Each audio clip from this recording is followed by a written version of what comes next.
In the name of God, in whom we live and move and have our being. Amen. Amen. Please be seated.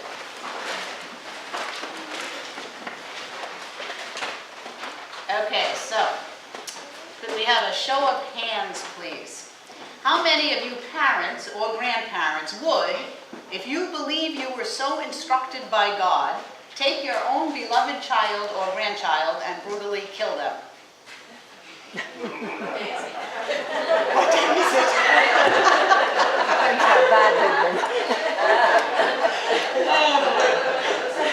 One honest person in the congregation. This Old Testament story of Abraham and Isaac that we heard this morning is, to my mind, one of the most difficult and disturbing stories in the Old Testament, and in fact in the entire Bible. Abraham believes that God is testing him by asking him, telling him, really, to sacrifice his only son, Isaac. According to the story, Abraham followed God's directions exactly and prepared to sacrifice his son.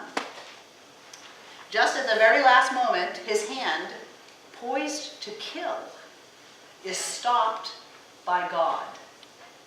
Abraham has proven his faith and love and devotion to God.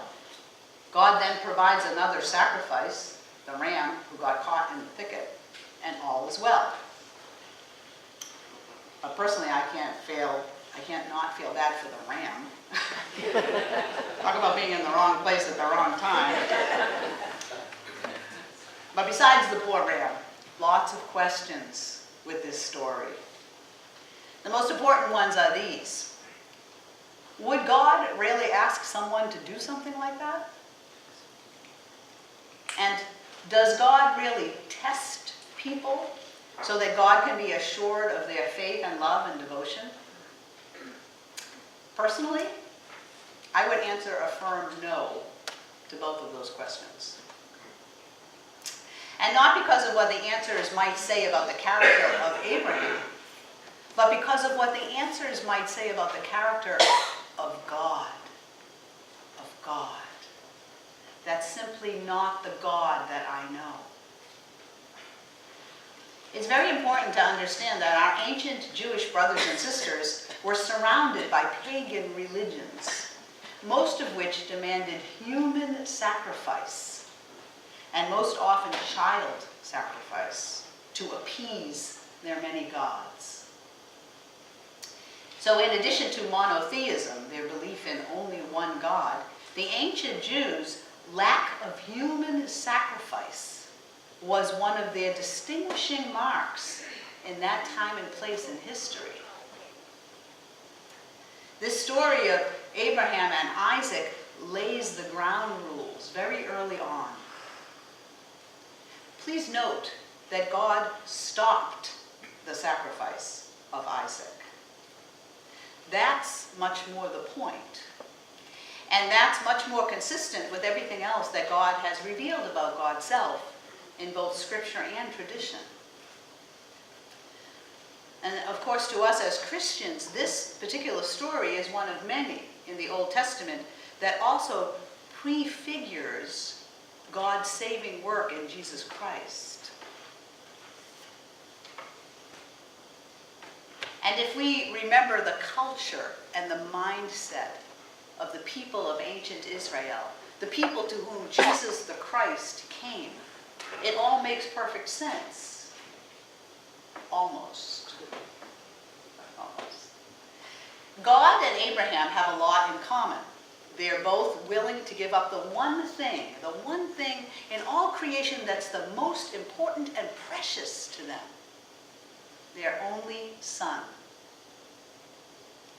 Isaac and Jesus seem to have a lot in common as well. Each of them is the humble and willing participant in a sacrifice that reveals the faith and love and devotion of the one who provides the sacrifice. And in both cases, that would be God. That would be God. God is the one who gives. God is the one who provides. All things come from God. All things come from thee, O Lord, and of thine own have we given thee, we say. Everything is gift. Everything we have and everything that we are is gift. Everyone and everything in our lives, including our lives. Every breath, every heartbeat is a gift from our most gracious God. It's all about God, and that's what I'd like to talk a little bit more about this morning. We have to be a little careful here, because while these stories seem to make sense, if we but scratch the surface, there's a little bit of a problem. There's a problem. And here it is. What in the world does it say about God? What does it say about God? What do these stories of the near sacrifice of Isaac and the sacrifice of Jesus on the cross say about God? What kind of a God would that be? What kind of a God would test someone by asking them to kill the person they love the most? What kind of a God would demand that his own beloved son be horribly tortured and crucified and killed? What kind of a God would that be? You know? What would that say about God? So be careful. Our God is not a bloodthirsty, vindictive deity who demands blood sacrifice in order to be placated, in order to love us. Our God is all loving, all gracious, all caring, all compassionate. Our God is self-giving, self-emptying, self-sacrificing in the name of love. Jesus did indeed die on the cross for us. That much is true. But Jesus did not die on the cross to make God love us. Jesus died on the cross to reveal the love of God to us. To reveal God's longing to be with us forever. To reveal God's desire to be with us in all things, even in suffering and death. There's a huge difference. There's a huge difference in these two ways of understanding the cross and of understanding the true nature of God, which is what it all comes back to. Which brings me finally to the gospel and the words of Jesus. Whoever welcomes you welcomes me, and whoever welcomes me welcomes the one who sent me. We're called to be channels of God's superabundant love and grace and mercy and compassion. We're called to allow the astounding self-giving of God to flow through us to everyone and everything in creation. By our baptism, we are incorporated into the priesthood of Jesus Christ. Every single one of us, not just those of us who wear clerical collars, every single baptized Christian is a priest and is called to share in the priesthood of Jesus Christ. And it's worth noting that historically, the role of the priest has always been associated with sacrifice. Sacrifice. But in the Old Testament, God taught us that does not mean human sacrifice. In the New Testament, God taught us that does not mean animal sacrifice. As Christians, our sacrifice is to participate in the self-giving of God by being channels of God's superabundant love, compassion, grace, and mercy for everyone and everything that God has made.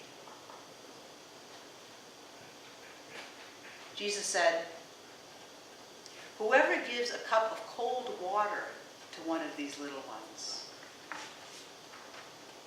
So, what is it that those around us need?